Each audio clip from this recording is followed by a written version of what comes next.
শহীদ সাকিব রায়হানের ব্যথিত শোকাহত পিতার পাশে এসেছে।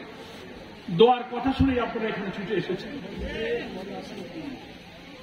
নিশ্চয়ই আপনারা অনুভব করেন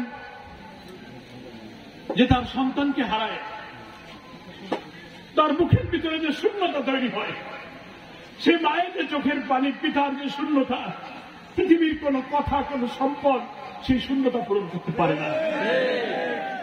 আমি সাকিব রায়হানের আব্বাকে বলেছি, আপনি যা হারিয়েছেন সেটা দিয়েছিলেন মহান আল্লাহ তাআলা, এবং দেওয়ার সময় তিনি তার বান্দাকে কখন তিনি নিয়ে যাবেন সেই সময়টা আল্লাহ তাআলা নির্ধারিত ছিল।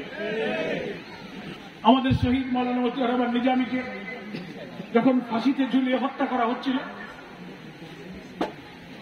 সেই রাতে তার পরিবার যখন তাকে সাক্ষাৎ করতে গিয়েছিল, মাওলানা নিজামী তার পরিবারকে একথা করেই সান্ত্বনা দিয়েছিলেন, আমার কখন মৃত্যু হবে আমার রব সেটা নির্ধারিত করে রেখেছে।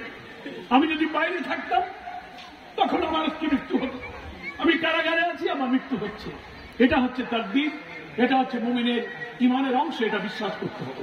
সাকিব রায়হানের সৌভাগ্য, তার পিতা আজিজুর রহমানের গৌরব হলো, কত মানুষ তো মারা যায় হাসপাতালে অসুখ হয়ে, বিছানায় পড়ে, বাড়িতে বসে, সড়ক দুর্ঘটনায়, পানিতে ডুবে কত মানুষ মারা যায়।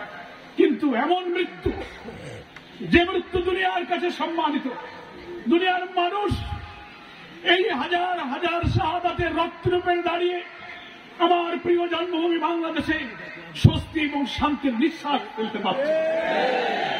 আজকে মুক্ত স্বাধীন বাংলাদেশ, আওয়ামী ফ্যাসিস্ট অত্যাচারী শাসকের জুলুম নির্যাতন নেই, পুলিশের ধার পাকড় জুলুম নির্যাতন নেই।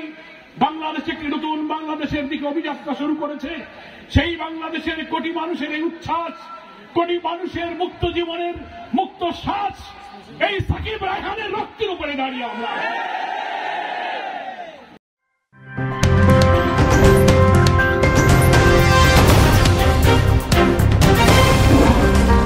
Voice of Tiger.